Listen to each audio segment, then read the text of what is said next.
Nós que aqui estamos. Livro por Rafael Lobo e Felipe Queiroz. Aos que constroem, vivem e pertencem. A nós que aqui estamos.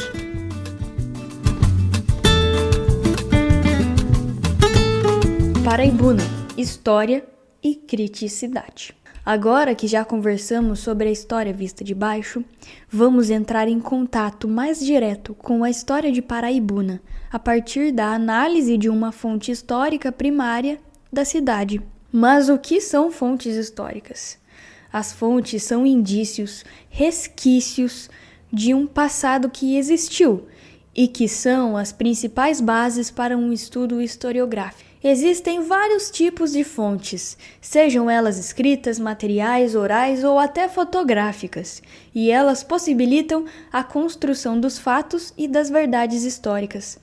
Por isso, costumamos dizer que as fontes falam, além de mostrarem diversos pontos do período e da sociedade nas quais elas foram produzidas. As fontes também dizem muito sobre elas próprias. Falam sobre quem a produziu, para quem foi produzida e, o mais importante, qual é a sua função na história. Contudo, por conta dessa característica reveladora das fontes históricas, elas precisam passar por uma série de análises que questionem o que elas querem passar para o seu leitor. Em Paraibuna, existem 3 documentos que são muito reconhecidos quando o assunto é a história da cidade.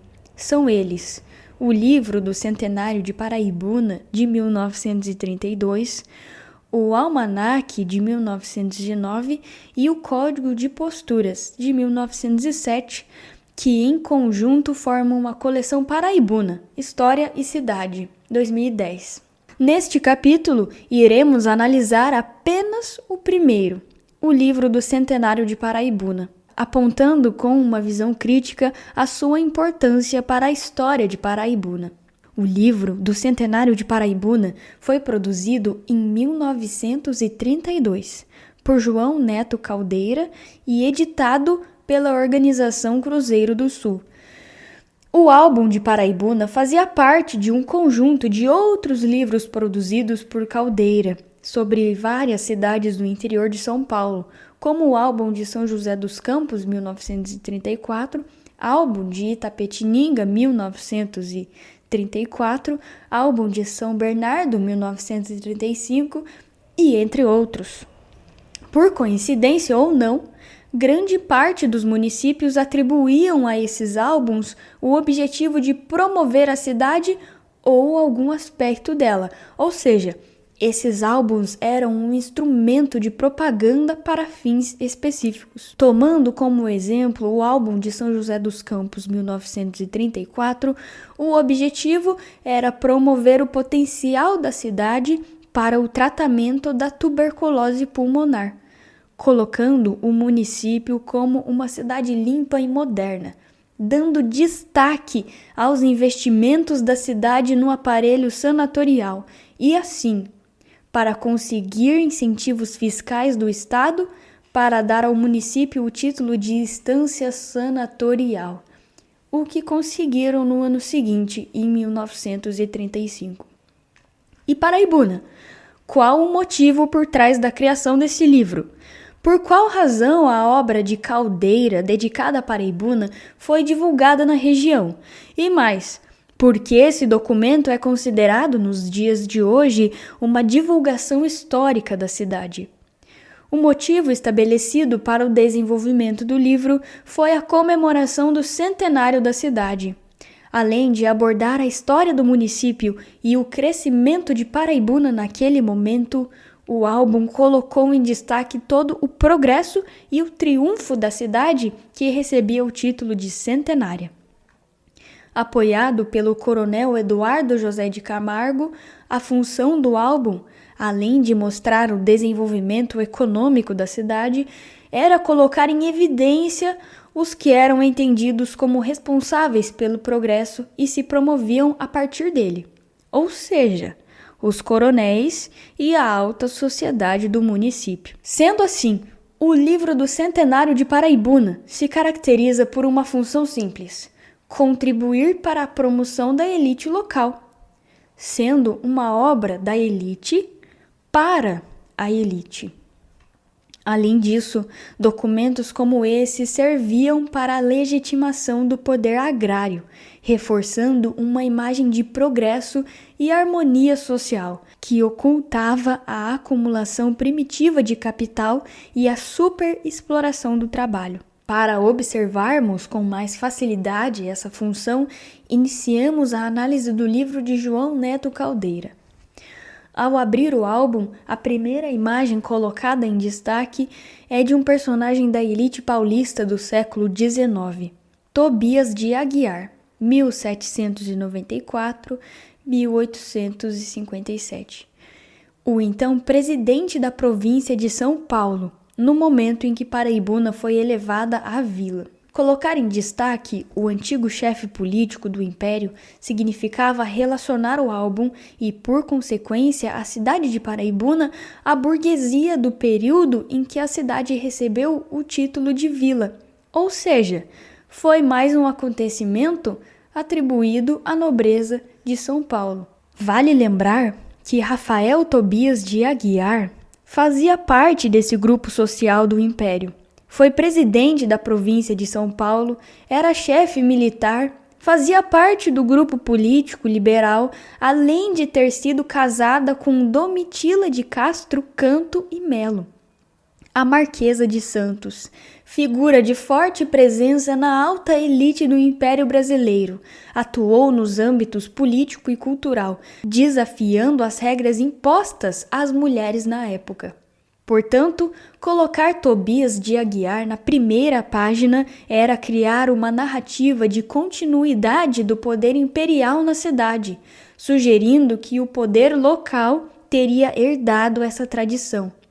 Associar-se a um nome reconhecido nacionalmente elevava o status da elite local, reforçando seu poder e capital simbólico no cenário político e social da cidade. Após relacionar a história da cidade de Paraibuna com a alta elite do Império e seus feitos, o livro inicia suas homenagens à elite local. A primeira figura a ser evidenciada é o coronel Marcelino José de Carvalho, colocado no álbum como o expoente máximo do desenvolvimento de Paraibuna.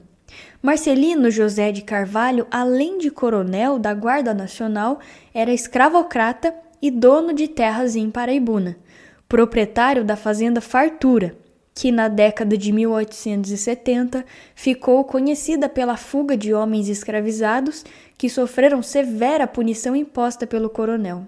Enaltecer personagens como Marcelino José de Carvalho como uma figura heróica e progressista é naturalizar a dominação, ocultando os mecanismos de exploração nos quais esses sujeitos estavam envolvidos. Sendo assim, homenagens a um fazendeiro escravocrata, assim como outros membros daquela elite, devem mesmo fazer parte das atenções quando o assunto é a história da cidade, utilizando como base a história vista de baixo a partir da população de Paraibuna e outras ferramentas da ciência histórica. Percebemos que esses personagens e fatos podem estimular uma postura crítica diante desses processos históricos. Ter a fotografia do coronel na primeira página do álbum já é o indício de que o livro inteiro vai exaltar o coronelismo e as ricas famílias da cidade, colocando-os como os principais agentes do desenvolvimento local.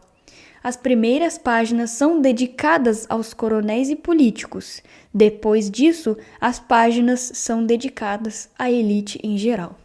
São mostrados filhos dos coronéis, militares, médicos, advogados, contadores, professores, altos cargos eclesiásticos, tabeliães, juízes, entre outros personagens da alta sociedade paraibunense. Nesse caso, esses fatores possuem um potencial de propaganda? Podemos responder esta pergunta com um sim. A forma com que o álbum coloca a história e a população da cidade privilegia a elite agrária e o poder do coronelismo, garantindo uma lealdade política da população a este grupo, mascarando sua concentração de terras e a exploração do trabalho na população local.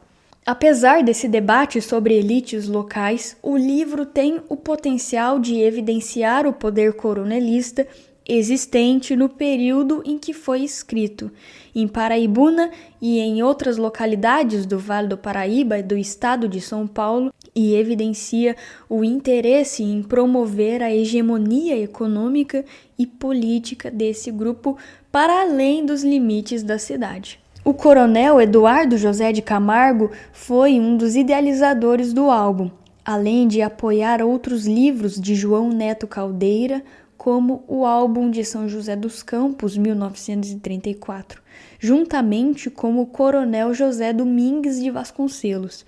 Essas aproximações demonstram um indício da amizade e apoio que os coronéis da região possuíam entre si.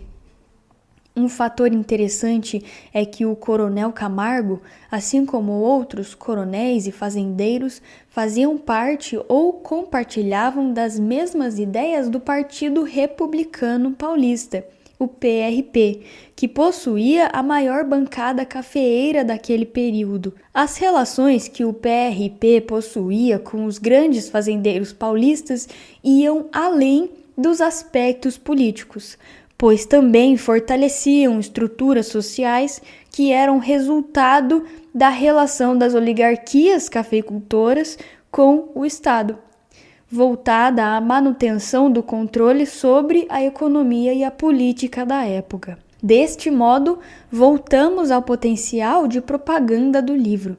Seria esse álbum também uma forma de manutenção da hegemonia política, econômica e social que esses grupos tinham em mãos? Assim como a outra obra de Caldeira na região, o álbum de São José dos Campos, que buscava o aumento de incentivos fiscais para o surgimento de uma instância climática, o livro do Centenário de Paraibuna possuía como função um discurso de conservação e aumento do poder da elite local. E, em relação à elite local, ela é destacada antes mesmo da paisagem urbana ou dos aspectos coletivos da cidade, revelando uma narrativa intencional.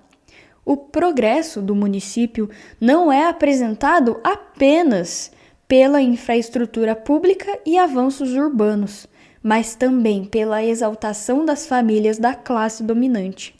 A mensagem por trás disso era que ter uma elite forte e abastada era um sinal de civilização, uma forma de equiparar Paraibuna às grandes cidades do estado. Sobre o contexto urbano, o álbum privilegia imagens de casarões, estabelecimentos comerciais e residências da alta classe social, todos símbolos materiais do poder econômico da elite local. Essas construções são colocadas como reflexo do progresso, dispostas para transmitir uma mensagem política. As fotografias colocadas no livro criam uma narrativa visual de ordem e prosperidade, onde a arquitetura da elite aparece como um sinônimo de desenvolvimento urbano. Ruas limpas, construções modernas passam a impressão de uma cidade harmoniosa e modernamente administrada, quando, na realidade, essa modernidade servia apenas a um pequeno grupo. Ou seja, essas imagens têm a função de vincular a elite local ao conceito de civilização e progresso, reforçando a ideia de que a situação política da cidade era perfeita. Era um instrumento de poder, onde até as paredes dos prédios eram usadas para sustentar a hegemonia da classe social coronelista. Uma das principais seções da obra de João Neto Caldeira é Vultos Ilustres, capítulo dedicado à descrição de membros da elite local. Com 21 páginas, a obra homenageia 17 homens considerados notáveis na história da cidade. Desde coronéis até padres, essa parte do livro do Centenário narra a trajetória desses personagens, desde seus nascimentos até suas contribuições ao progresso de Paraibuna. Eram homens vistos como ilustres, figuras destacadas e fundamentais para a sociedade da época. A intenção do autor é evidente: demarcar quem ocupa a posição de relevância na hierarquia social da cidade. Tais pensamentos sugerem mais questões. Onde está a população comum na historiografia da cidade? Onde está a gente de Paraibuna? O livro do Centenário de Paraibuna é descrito em sua apresentação como revelador da memória da cidade, ou seja, que colocaria em destaque uma memória coletiva da população em geral de Paraibuna. Contudo, o documento é caracterizado por relembrar a riqueza econômica, social e cultural. Isso é um ponto-chave, porque aqui fica claro que o objetivo dessa documentação é exaltar sim uma memória, mas a memória da alta sociedade paraibunense, a memória econômica, ou seja, a memória dos sujeitos que possuíam um poder econômico na história da cidade. Qual a problemática de tudo isso? Grande parte da população da cidade se vê excluída desse cenário, aumentando o poder simbólico dos grupos sociais mais abastados e estendendo sua hegemonia até os dias atuais. As justificativas atuais para a leitura do documento seria guardar a tradição da cidade para a mesma servir de alicerce para o futuro de sua sociedade. Isso abre margem para os questionamentos. Seria essa coleção uma busca de memorialistas de Paraibuna a uma suposta identidade? Colocar em destaque a tradição coronelista e os chamados triunfos no início do século XX seria como dar destaque a um período de ouro da cidade? Ou relembrar que um dia Paraibuna já foi uma das cidades mais ricas da região por consequência de produções agropecuárias. O livro do Centenário de Paraibuna deve ser incluído na sociedade de Paraibuna e em sua história, mas a partir de uma visão crítica, tendo em mente o seu destaque à elite social da cidade, que ainda existe e ainda tem em sua base, bem como os triunfos de um passado que um dia foi realidade.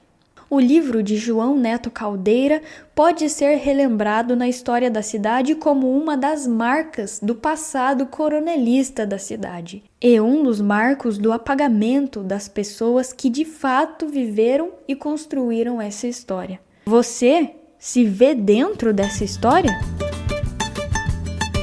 Projeto desenvolvido através da Lei de Apoio e Incentivo à Cultura Aldir Blanc, número 14.399 de 2022.